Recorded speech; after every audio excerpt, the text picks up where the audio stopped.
This is KHTS News Director Devin Miller live in studio with fellow reporter Louis Diaz and Dr. Keyondria Bunch, the supervising psychologist for the School Threat Assessment and Response Team, the START team. How are you all doing this morning? Doing just fine. How about you, Devin? Doing good. Yeah. How about you, Dr. Bunch? I'm good, thank you. Well, thank you both for joining us. So, Louis? All right. Well, as Devin said, thank you for joining us in the studio today. So let's just start off with what the START program is.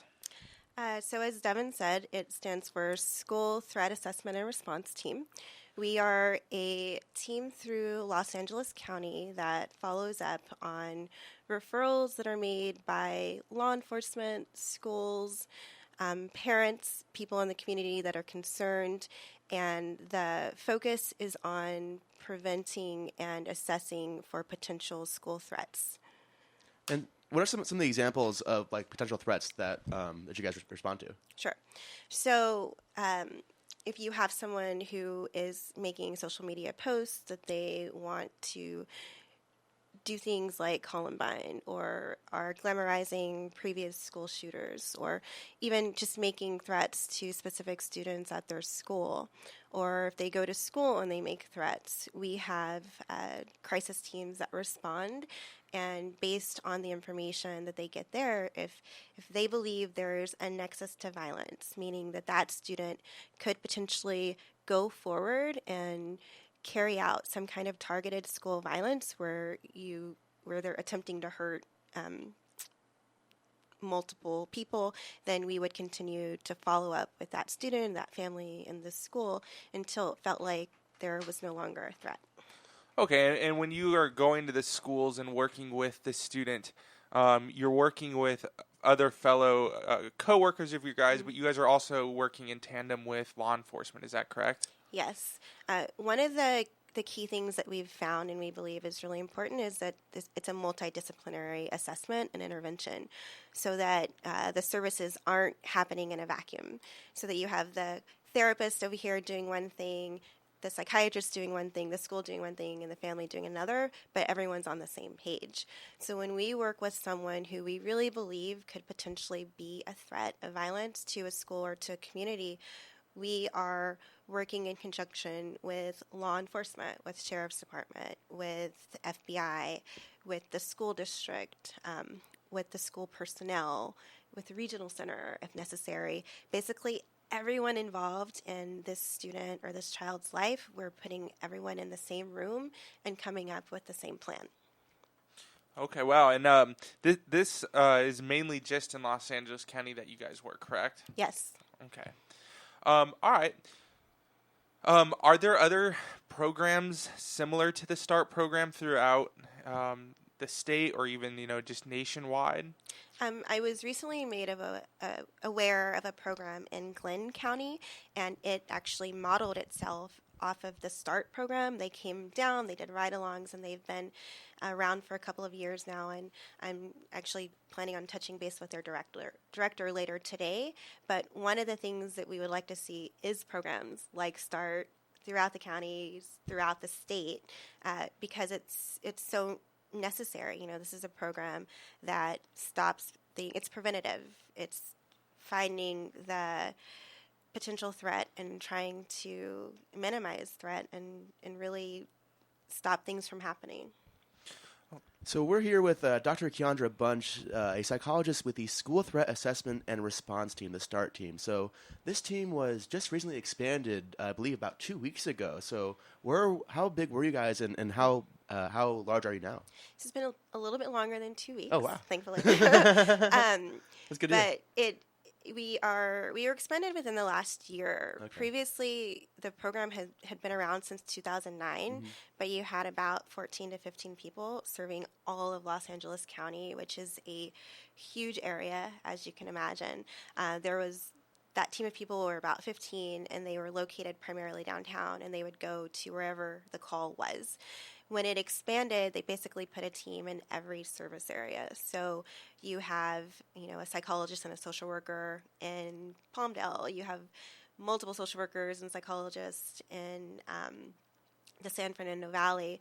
So the idea was with the expansion not to just have more teams to respond to potential threats, but to also provide outreach around START and education. So a lot of what we're doing right now is going out throughout the county and doing training on targeted school violence and what the START team does and kind of things that we can do to be preventative. So with that, do you guys work with the schools and stuff and work with their counselors and people on scene? Obviously, the law enforcement on scene is trained for this, but are you guys working with, showing teachers and counselors signs of what to look for in students as well to help you guys out before you guys can get there? Absolutely. That's a part of that training and Okay. outreach. So we're going out and offering training to whatever schools that we can check off. You mentioned COC earlier, and we just had a team go out there a couple of weeks ago and say, we're START, here we are, can we come out, can we do a training? And some of the trainings that we're doing are on targeted school violence. There's a mental health 101 training, there's a de-escalation training, and we have really amazing people that are leading these trainings and providing information to the community. And how big of a factor is mental health with this prevention aspect of the START team?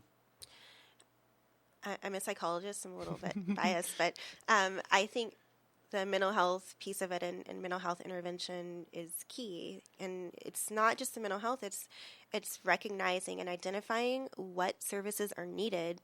So if we have a student who is showing signs of autism, but they've never been identified as being odd, and they're struggling in school, and they're struggling with social skills, and they're being bullied, then we want to identify the the autism, and we want to connect them with the regional center, and we want to get whatever resources and services that are going to help this person. We want them there and available.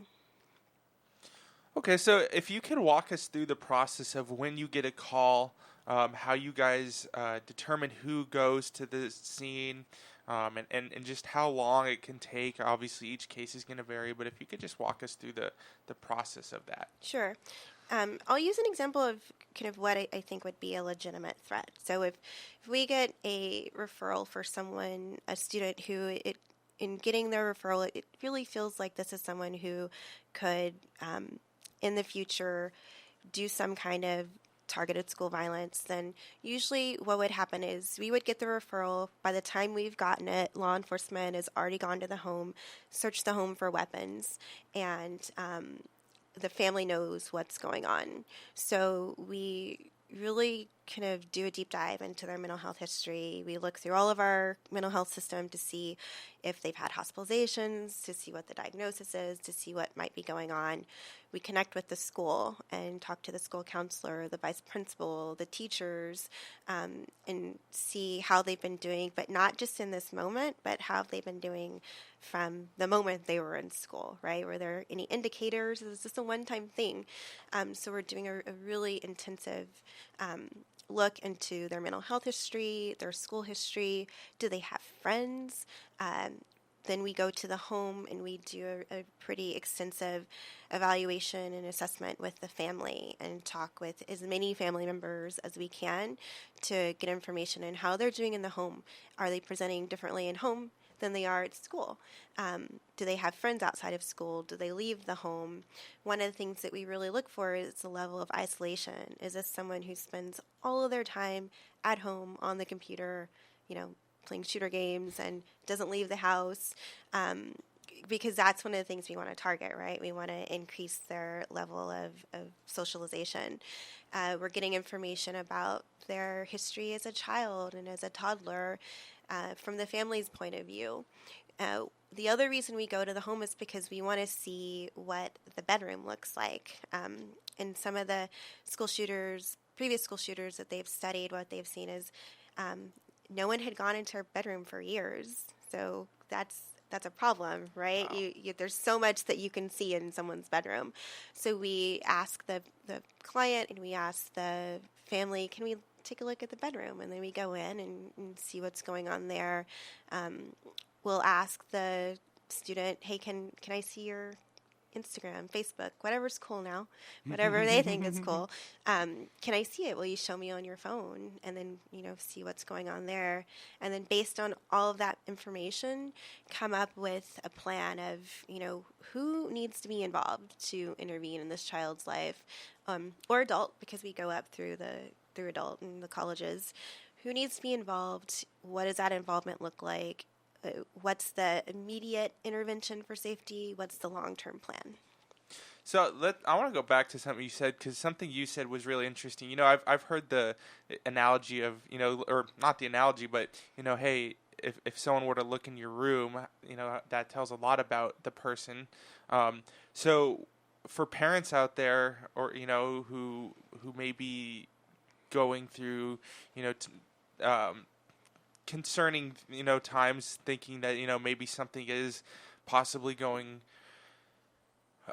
wrong with their child or something. What are things they could look for in their kid's room to show red flags or not? I don't know if it's necessarily looking for particular things. I think it's more looking, period. Okay. So that you should kind of know what your kid's room looks like. And what we hear is, I want them to have their privacy. They're an adult. They need their individuality. But, if this is a concern, we also want them to be safe, and we want others around them to be safe. So I think it's a matter of just knowing what's going on in your child's life. Okay. So we're here with Dr. Keyondria Bunch, a psychologist with the School Threat Assessment and Response Team, the START team.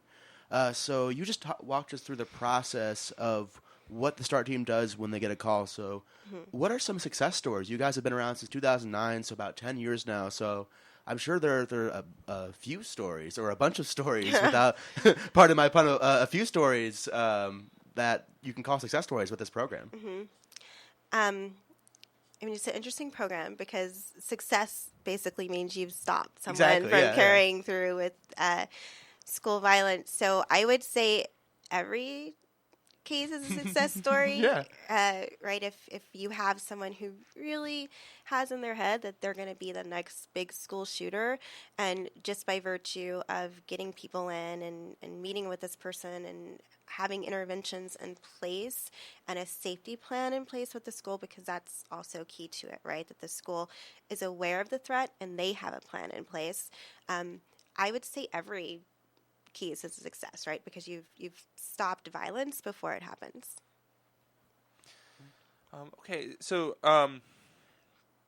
why is the START program? I know you just kind of touched on it here. Just your guys' goal is to stop violence before it happens, but